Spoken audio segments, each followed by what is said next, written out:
Eh bien bonjour à tous les amis, aujourd'hui on se retrouve pour une fois devant la caméra. Ça fait un moment que j'ai pas fait de vidéo et il y a eu pas mal de changements depuis le temps. Comme vous avez pu le voir dans la dernière vidéo, j'ai une nouvelle machine qui est arrivée. Voilà, j'ai suivi la tendance de bon nombre de personnes sur YouTube. Voilà, je me suis acheté un racer, enfin je me suis fait monter un drone racer et j'ai pris aussi avec moi le Mavic. Et aujourd'hui on est donc sur un spot assez sympathique. Vraiment je me suis dit c'est l'occasion de faire une vidéo, on le voit derrière. C'est un ancien tremplin de saut à ski qui a été abandonné donc pendant les Jeux de Grenoble en 1968. Et ce tremplin a été construit pour les Jeux et a été ensuite malheureusement abandonné. Mais du coup pour nous c'est très bien parce que ça nous fait un super spot pour à la fois faire des belles images avec les couleurs de l'automne qui sont vraiment sympas, et puis pour faire voler notre racer, il y a pas mal de choses à faire. On a aussi derrière une petite crête là sur laquelle on peut aller diver, qui est à peu près 400 mètres de distance, je sais pas, vers laquelle on peut aller facilement diver avec le racer, même si on n'a pas forcément des antennes très performantes. C'est pas du long range.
Donc voilà, il y aura peut-être un petit cut parce que j'ai installé l'appareil photo là en bas pour pouvoir vous montrer ce racer qui a déjà bien vécu. Vous voyez, il a déjà pris 2-3 arbres, il a déjà pris la terre. Malgré que j'ai fait pas mal de simu avant, quand on s'amuse à faire un peu n'importe quoi, bah voilà, on se prend des arbres, mais j'ai rien cassé de particulier jusque là, fort heureusement. Alors mais qu'est-ce qu'on a dessus du coup? Alors ça pour ceux qui connaissent un peu, donc là c'est une GoPro Hero Session 4 qui est dessus. J'ai pas encore sauté le pas pour acheter la 7, ça c'est plus une petite caméra que j'ai mis juste pour pouvoir au moins filmer quelque chose d'un peu mieux que le DVR, avec un support en impression 3D derrière et qui peut s'enlever. Ensuite donc la frame, c'est une frame iFlight XL5, l'AFC et le SC, donc c'est une Mamba MK2, donc la carte de vol ici. La caméra c'est une Foxeer Falcor Micro, donc avec une lentille d'1.8, une lentille vraiment assez large avec un grand angle. Je vous conseille de prendre des lentilles avec des grands angles pour débuter. Ensuite donc on a le VTX derrière qui permet de la transmission vidéo, donc c'est un 30 HV. Le récepteur RXSR. Les moteurs, donc c'est des Sunny Sky en 2500 kV. Ici vous voyez. Les hélices, celles-là je me souviens plus lesquelles c'est. Je sais plus, c'est Roland, c'est mon ami Roland qui me les a données. Ils sont plutôt pas mal avec une forme un peu courbée. Les pièces ici c'est pareil, c'est des impressions 3D. Le buzzer qui est ici. Alors à la base j'avais un buzzer relié à la carte de vol, mais il a eu un petit problème, il a grillé.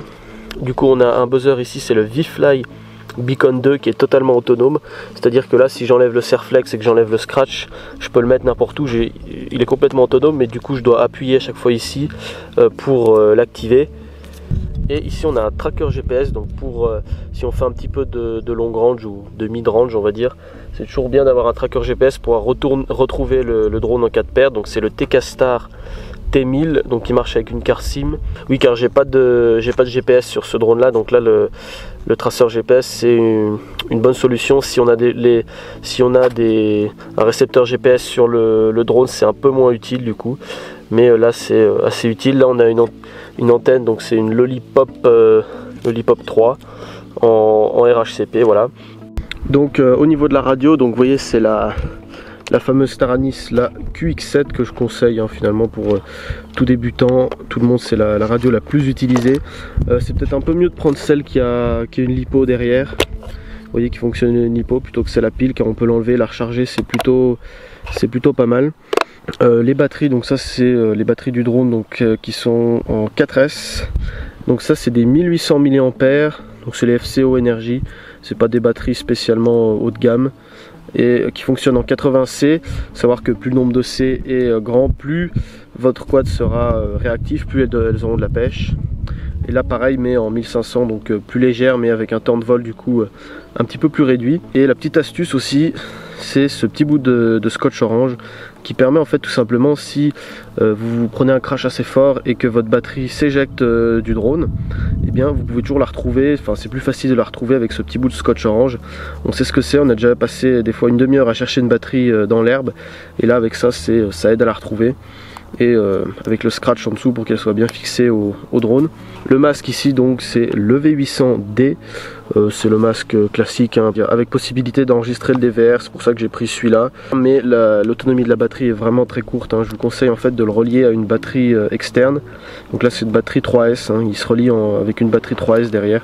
C'est la même que j'utilise pour mon Parrot Disco, donc qui sert pour ce masque. J'ai déjà essayé des Fat Shark, mais j'avoue que j'ai du mal à me séparer du masque pour l'instant. Voilà.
Bon, et bien voilà, pour terminer cette vidéo, je me suis rapproché un peu du tremplin. Juste avant on était là en dessous, là, en bas de la rampe, là juste en bas on était.